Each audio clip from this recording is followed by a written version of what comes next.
Dude, కల్పల్లి సిమెంటరీ అని బెంగళూరులో ఒక స్పాట్ ఉంది, ఓల్డ్ మద్రాస్ రోడ్. అది కర్ణాటకలోని ది మోస్ట్ హాంటెడ్ స్పాట్. ఏంటి సిమిటరీ హాంటెడా?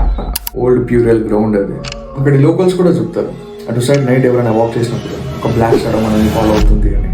అండ్ అలాగే అక్కడి గార్డ్స్ కూడా నైట్ షిఫ్ట్ ఉన్నప్పుడు దాన్ని ఎక్స్పీరియన్స్ చేశామని కూడా చెప్పారు. ఏం experience dude? Mid night 2 AM ఒక గార్డ్ డ్యూటీ చేసేటప్పుడు ఒక పెద్దన వాకింగ్ చేస్తూ కనిపించారు. ఏముందని దగ్గరికి వెళ్ళి చూసేసరికి ఆ పెద్దన మాయమైపోయాడు. నెక్స్ట్ డే మార్నింగ్ అదే స్పాట్కి వెళ్ళి చూసేసరికి ఫ్రెష్ గ్రేవ్ వచ్చింది. అయితే రియల్ గోస్టా?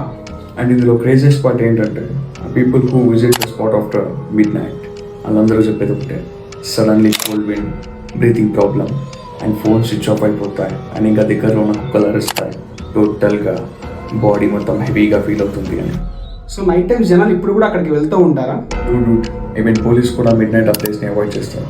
కొంతమంది పారానార్మల్ ఇన్వెస్టిగేటర్స్ కూడా ట్రై చేస్తారు రికార్డ్ చేయడానికి, కానీ ఆడియోలో ఓన్లీ స్క్రీమ్స్ అండ్ విస్పర్స్ వినిపించాయట. మరి బెంగళూరులో నైట్ లైఫ్ చాలా బాగుంటుందని విన్నాను, కానీ నువ్వు చెప్పడం చూస్తే చాలా భయంకరంగా అనిపిస్తుంది. ఎగ్జాక్ట్లీ డూడ్, ఆ కల్పల్లి సిమెంటరీలో సైలెన్స్ కూడా ఒక్కో స్టోరీ చెప్తుంది. కల్పల్లి సిమెంటరీ బెంగళూరులో జరిగిన ఒక ట్రూ ఇన్సిడెంట్. ఈ స్టోరీ మీలో ఇంకా ఎవరికైనా తెలిస్తే comment, like, follow and subscribe చేయండి.